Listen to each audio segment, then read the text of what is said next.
Twilight's Nightmare, Chapter 11, Sunny Days. Princess Celestia, the regal, all-knowing, all-powerful ruler of the sun, sat in her throne. Or, well, at least her body did. Her mind was elsewhere, only occasionally paying attention. Her mask was handling the annoying nobles, following the rules it was given, acting the picture-perfect ruler. Celestia had at least an hour before they would even get to that point, so she would use her time more productively. Within her mental space, a sunlit garden, Celestia sat on a cushion trying to relax. The warm scents of her favorite flowers mixing perfectly with both her tea and cake. The sound of a gentle stream and wind chimes added to the peaceful atmosphere. She sat before two tables, a white marble pillar off to one side, and a glass display case to the other. And she said, if we have to banish Twilight, thou too will find thyself upon the moon. Celestia continued to Philomena, her pet phoenix, who nodded along in all the right places. Celestia took another bite from her cake, her jaw still twinging. Why did you have to strike me with such force, Luna? She thought. Even here, despite it being long-healed, the blow's aftermath could still be felt. Yes, she had insisted that she not go alone to investigate the magical pulse, even having gone so far as to use her own raw magical force to overpower and redirect Luna's first teleport. Celestia chased the cake with a sip of her tea, looking up from her cup to the mare she was sharing tea with, a mare that looked almost like her, if not for the burning mane and slit eyes. Daybreaker. Her warm mind sat opposite, enjoying her own tea seemingly relaxed despite the golden barbed collar chaining her to a marble pillar in the center of the garden. She would not be so disobedient if you would just let me break her, Daybreaker said, a fanged smile on her muzzle. Celestia leveled a cold stare, mentally cursing Starlight's meddling that seemed to add a little spice to her Warmind's personality. We love our sister, and you would do well to remember that. Celestia's words caused the collar to glow brightly. Daybreaker grit her teeth, bowing her head. Yes, your radiance. Celestia's gaze shifted, becoming warm and welcoming. There. Is that not better? She smiled benevolently. The sooner you give up on the Daybreaker persona, the sooner we can go back to normal. Still with her head lowered. I will behave, your radiance. Please allow me to remain as I am. Celestia glanced over the stone archway at the far side of the garden. Within it, the throne room can be seen. Her mask was still sitting there, with a perfect attentive smile number 4, listening to that brain-dead waste of space. Frustration flickered on her face for a moment. I'm the one that's meant to want to set everything on fire, Daybreaker said. You know this is not what I intended for the nobility, Celestia responded. Daybreaker gave Celestia a pointed look. Then fix it. You have the power, you have the weight of law, and even just cause for half of them if your agents can be trusted. Equestria cannot tolerate the scale of disruption that would cause. Not now, at least. With a hoof, Daybreaker lifted the Twilight piece from the game board onto the second table. And so it comes back to your missing, faithful student. She turned it to face Celestia. Will I be required to be your sword again? Celestia's wings slumped. I hope that will not be necessary. I have faith that you will be at least... Her voice hitched. Salvageable. She genuinely cared for Twilight, and feared for what state she would find her in. She knew Twilight was still too fragile, not used to the pain or sacrifices that might be required of her, unprepared for the true torments that could be inflicted upon one that could not die. If only I had merely another 100 years to prepare everything. Daybreaker's muzzle twitched, but it was clear to Celestia she dared not to laugh. And if the nightmare is free or Twilight's seals are broken?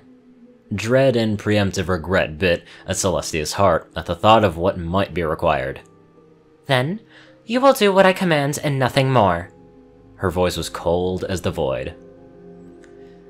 Yes, your radiance. Celestia's eyes shimmered with liquid as she turned her gaze to look at the display case. Row upon row of game pieces, each perfectly carved by her own hoof, into the likeness of her friends. foes, and favored tools. Her golden magic embraced the little figure of a yellow unicorn with a two-tone mane and sun-based cutie mark. Drawing it closer, she held it before her face. Daybreaker draped a wing over Celestia's back. Our duty. Our ponies come first. Everything else is secondary. Celestia nodded and closed her eyes as she lent into Daybreaker's warmth. She could do nothing to change the past, only trot forward. Keep placing one hoof after another upon the endless path. As always, we will do what we must. When you need it, my strength is here for you, Daybreaker said, nuzzling Celestia. Seeking comfort in the embrace of my tool of war now, Celestia thought, almost laughing. She would need to spend more time investigating how much her war mind had changed after being exposed to Luna's chaotic domain. A flash of gold dragged her away from her introspection. A report appeared onto the table. Celestia glanced up at the archway. Raven had just passed her some paperwork, and her mask thought it would be worthy enough to spend the non-insignificant amount of magic to send physical objects here. A flick of her horn, and both the Sunset and Twilight figures were placed onto the game board. She slowly walked towards the table as Daybreaker returned to her tea. Celestia looked down at the report. Minor theft. The only reason such a trivial report would get sent here was the fact that it came from Ponyville. She leafed through them, every item held in her golden magic. Over the past 2 days, items have been stolen and replaced with their exact value in bits. The thing that marked the report as urgent was the additional information from her agents. Pinkie Pie had been searching for a new pony and had been unable to find them. Her golden magic pulled one of the pieces of evidence, a neatly written receipt. Something about it was... well, it was familiar. She narrowed her eyes at the horn writing. It could not be. With an effort of will and a lit horn, she reached out for the physical world. A bright flash and a set of drawers from her private chambers were dragged into her mental space. Taking a deep breath to help recover from the exertion, she opened a drawer. She pulled out some of Twilight's old school projects and placed it next to the evidence. Her eyes flit back and forth between the two, and this horn writing was almost identical to Twilight's before she was sealed. It was full of little hints of joy and eagerness, something that was missing from her later writings. A small smile crossed her muzzle. It was just like Twilight to pay for the things that she was stealing. She shook her head. Twilight still had more than a few lessons that she needed to learn. She would be taking a trip to Ponyville. Flying through the air was always a liberating feeling. Celestia couldn't keep a grin from her muzzle. She was going to find Twilight and everything was going to be alright. If it was not for the fact that she was only concealed by an invisibility spell, she might have let out a happy shout. Currently, as far as any pony could tell, she was still in the throne room holding court. It had taken a lot of promised treats to get Philomena to stay there to act as an anchor for the illusion spell, and she could feel her mask directing the fake the same way it would control her body when she retreated from it. Daybreaker interrupted her. Do you know what you will do? I will find her, of course, Celestia answered out loud. It is strange how she has not contacted any pony. Not her friends, not even you. Daybreaker's thoughts responded. Celestia could feel Daybreaker's suspicions, and she was already thinking of possible threats, dangers, and how to end them as efficiently and as permanently as possible. Celestia kept herself below sonic rainboom speeds, despite the sudden need to already be there. Arriving just out of the sight of town, she transformed herself. The old magic wrapped around her, diminishing her form to that of an ordinary unicorn, white of coat and pink of mane. To Celestia, the world suddenly seemed enormous. The once already toy-sized world replaced with a full-sized one. Nodding to herself, she cantered into the town. She would have her answers, and she would find her faithful student. Ponyville had changed over the years, yet somehow kept that small-town atmosphere from its founding by the Apple family, despite now having Twilight's castle. Her ponies going about their lives. If only she could just come out and just watch more often. She took a breath of air, full of the smells of the town, with none of the refinements, of the rarefied scents of Canterlot. Places like this just seemed more honest, more real. Making her way towards the center of town, she could see two of the elements, Applejack at the market selling her family's apples, and Rainbow Dash sleeping on a cloud. This town, placed right next to the monster-infested Everfree, is almost defenseless. Daybreaker cut in. You know why this is, Celestia responded. Are you intending on using it to test another then? All 6 of the elements were strengthened here. It has proven to be a useful place to forge friendships and temper heroes. Celestia trotted around the town, exchanging greetings, listening to the conversations in the background. After such a long life, she didn't even need to think about small talk. Even without her mask's aid, it was still as automatic as breathing. For each pony she encountered, she could see dozens of their ancestors in her mind's eye. She still had a full list detailing all the bloodlines and their traits stored in her mental garden. Part of her mind puzzled over who she would pair with, who to be bred, the most powerful ponies. At least she had gotten Cadence to agree to that if all things were equal in parental love. Then the pairing that would provide the strongest foals would be promoted. In only a few generations, she could have most of the ancient warrior lines back and ready for service. Unsurprisingly, there was a lot of speculation about Twilight, mostly discussion about if she was really dead or not. It was times like this that she really disliked the laws that she passed that allowed the press to have the freedom to print such lies. She asked about the stolen items and found out more things that had gone missing today.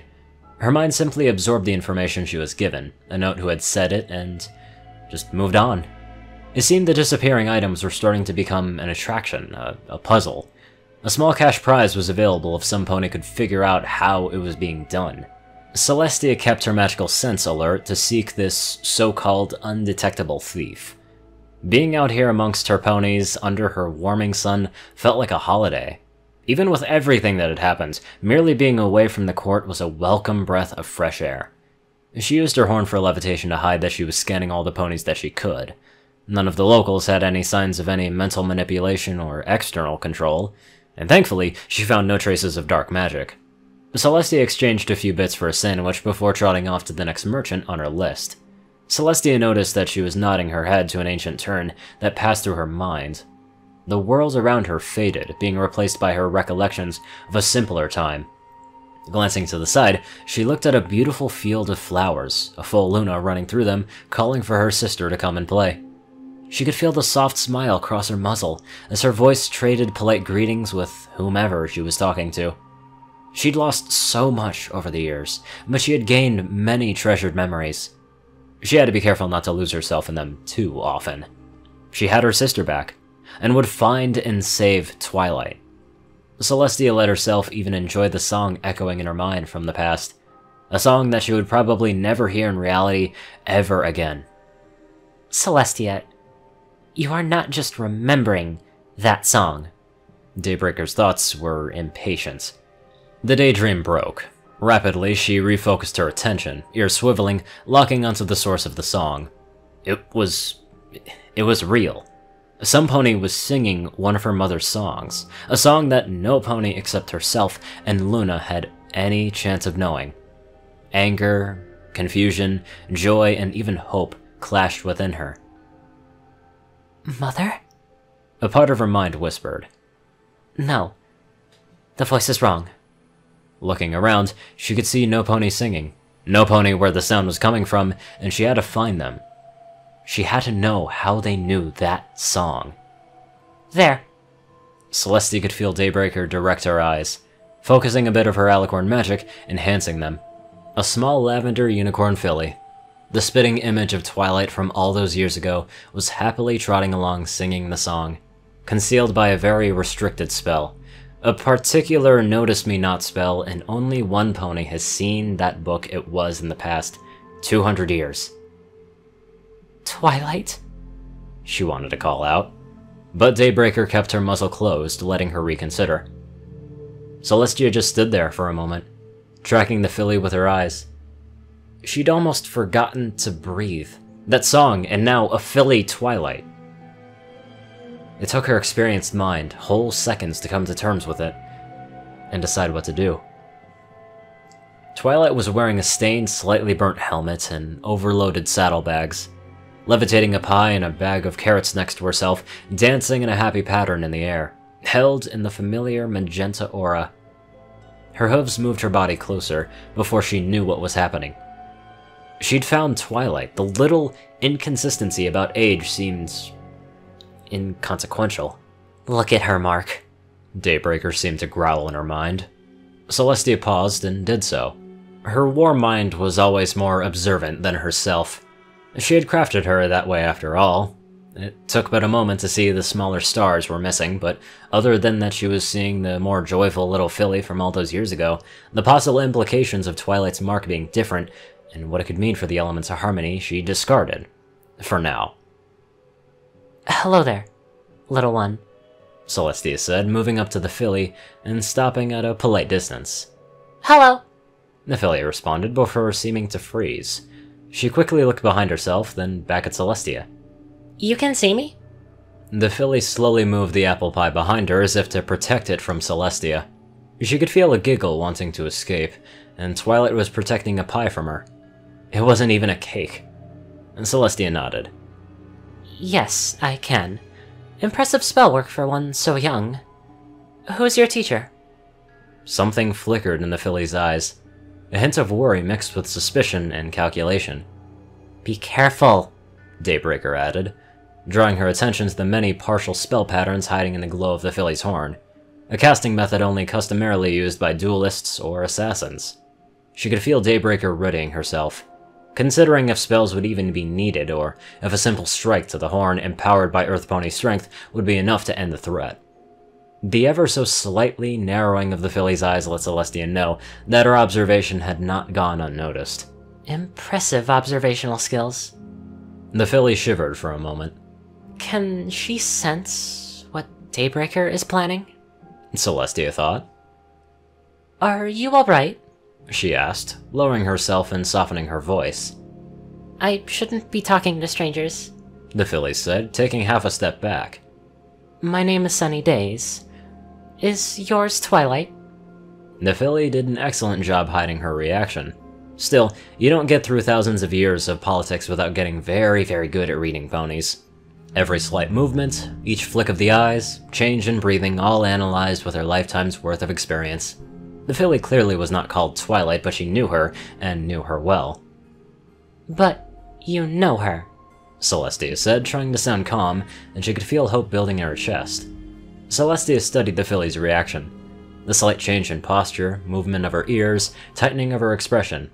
Seemingly focusing her senses on Celestia and less on possible escape routes, an added edge of fear, but not for herself. She's very protective of Twilight and is not grieving, Celestia thought. So, Twilight lives. How do we find her now? Daybreaker thought to her. They both looked at each other, neither saying or doing anything. The long moments stretched. Celestia blinked, and suddenly there was a pink pony behind the filly. It took only a moment for Celestia to recognize Pinkie Pie. Hi, Princess! Pinkie said, bouncing with her usual joy. The filly jumped, spinning around as if expecting an attack. Celestia got ready to shield Pinkie in case the filly let off any spells. Good morning, Pinkie, Celestia said, letting none of her preparations modify her friendly tone. Have you seen the new pony? I've been looking for days, but they're really, really, really good at hide-and-seek, Pinkie said. Sorry, I'm not very good at hide-and-seek, Celestia said, looking straight at the filly. Pinkie didn't seem to notice. No? Aw, too bad. Oh, have a cupcake, and another one for your imaginary friend. Pinkie pulled 2 cupcakes out of her mane. The first one was offered to Celestia, which she accepted in her golden magic, and the cupcake giving her a non-threatening reason to have her horn lit. Pinkie forced the second cupcake into the filly's mouth. She seemed to panic for a moment, then started to chew the cupcake, a slight smile forming. Celestia took a dainty bite of her own, yet it was a good cupcake. Bye! Gotta go find the new pony and prep a happy you're still alive party, Pinkie said. Pinkie leaned closer to the filly and whispered too quietly for Celestia to make out what was said over the sounds of the town. Pinkie Pie winked before she bounced off with her usual disregard for the rules of reality. Thank you, Pinkie, Celestia thought with gratitude. What? The filly said after finishing her cupcake, seeming somewhat dazed.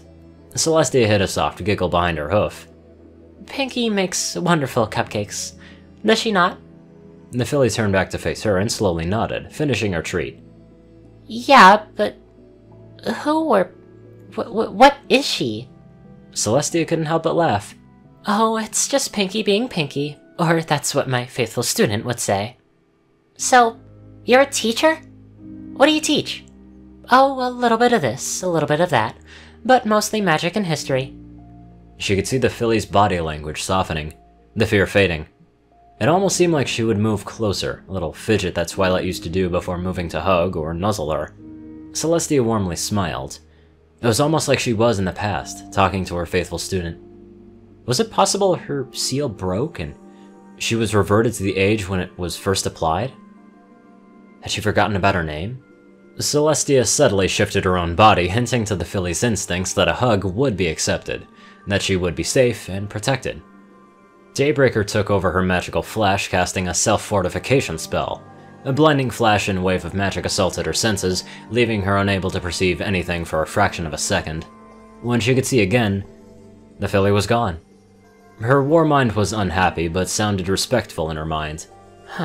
She formed the partial spell patterns into a teleport and somehow shaped the remaining fragments into a disorientation pulse. If we were an average unicorn, we would be laying on the ground now defenseless for at least a minute. She is every bit as impressive as Twilight was, if not more so at that age, Celestia said. Reaching out with her connection to the sun, Celestia looked down from that lofty vantage point. Finding her target took no time at all. Anything her sunlight touched, she could detect. The filly was outside Pinky's home, and Celestia trotted that way. With her scrying, she noticed that the filly constructing an extraordinary complicated but low-powered spell, it looked like one of Twilight's creations. One of the spells she invented from her lab work. So, she's either Twilight or was taught by her, Daybreaker added. Why do you think that? Celestia responded. Despite agreeing, she wanted to know what her war mind was reasoning. Who else would use such a complicated spell where a simple awareness enhancer would be superior to avoid us? Moving to cut off the filly's trip, she kept watching via her scrying. The filly had ducked into an alley out of the direct sunlight. Did she somehow sense the scrying? Celestia increased her pace just in case. She could feel the eyes of her ponies on her. One doesn't gallop around with no reason, at least with it being Ponyville. Only a few ponies reacted with anything other than mild curiosity. Jumping over a pony that suddenly stepped out into her path, she got into the alleyway. Celestia rounded the corner with haste. Boom, crackle, zap. A massive flash of light and a scorching ripple of spatial distortion. She could feel arcs of magic dancing around her body. The magic felt wild and undirected, concentrating on her horn sensitivity to the arcane she focused. It was a powerful teleport effect, with no set destination, merely just a set of conditions on what sort of locations the caster could arrive at.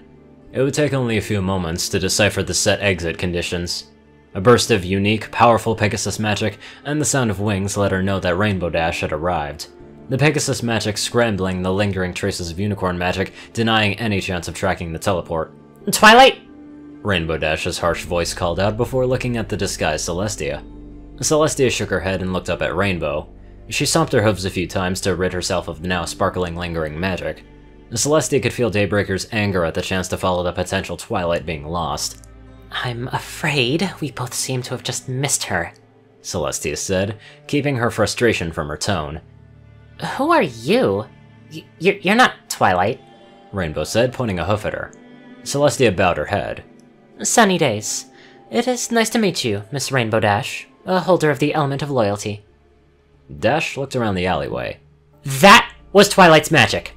What happened? And why are you looking for Twilight? She demanded, poking Celestia in the chest, taking on an aggressive pose. I work for Princess Celestia, and I have been asked to try and find her. Rainbow narrowed her eyes suspiciously. Prove it. Rainbow turns up just in time to interfere. Something is not right here, Daybreaker added. Celestia lit her horn, pulling a scroll out of her mental garden, wrapping it with an anti-changeling and illusion spell. She offered it to Rainbow as her mind directed her solar scrying in an ever-widening search pattern. Rainbow snatched the scroll from the air, breaking the seal. Blah blah blah, royal stuff, hereby granted that more, blah blah blah. She looked up. So, you're an investigator working for Princess Celestia? Celestia nodded, noting that the spells on the scroll did nothing, so she was probably dealing with a real rainbow. So, where is Twilight? Rainbow demanded. That is the question, she thought. She would have to tell the elements something, so what would be the best move to make? First, tell me what brought you here. Rainbow waved her hoof around. I saw you galloping like mad, and then a flash of Twi's magic. Interesting. No pony else could see her magic. Did she drop her spell to attract Loyalty's attention? Celestia wondered. Our prey is cunning, Daybreaker purred. They either have some control of Loyalty, or know her very well, Celestia responded. Is the foal a player, or merely a piece? The latter, I suspect. Rainbow's blue foreleg waved in front of Celestia's muzzle. Hello? Any pony in there? Yes. Loyalty is very impatient, Celestia thought. Yes, sorry, Miss Ash. I was considering how best to answer you. For now, note that it is believed Twilight has been hiding here in Ponyville. What? If she's here, then where is she, and why hasn't she come back to us? We do not know, Celestia said before being cut off. How can you not know? Celestia said, her hoof pressing into Celestia's chest. A slight flexing of her alicorn power was all it took to give Rainbow pause and lend Celestia's words an edge of command. Miss Dash, could you gather the rest of the bearers in the map room an hour after sunset, please? Sure. We'll be there, and you better have answers. Rainbow's exiting shockwave added even more disruption to the magic. Celestia closed her eyes, and she let out a tired sigh. Today is going to be a long day. Well, that was quite the cat and mouse chase. Anyway, I'd like to give a very special thank you to my sparkling donators. Yoshi Super Saiyan 2, Peter Coulthard, Nicholas Springthorpe, Dospo, Rainbow-1990, RuneScythe9852, Jimmy Walls, David D. Sanchez, Dwight Cornel, Gaggy, Secret Moon, Orion Pax Kaiju, Starlight Glimmer, Trey, Pokekiller Zach, Soul Dragon, Dak Britton, Joe Pierce E, and Reno. Thank you all very much for watching this video, and I'll see you all in the next one.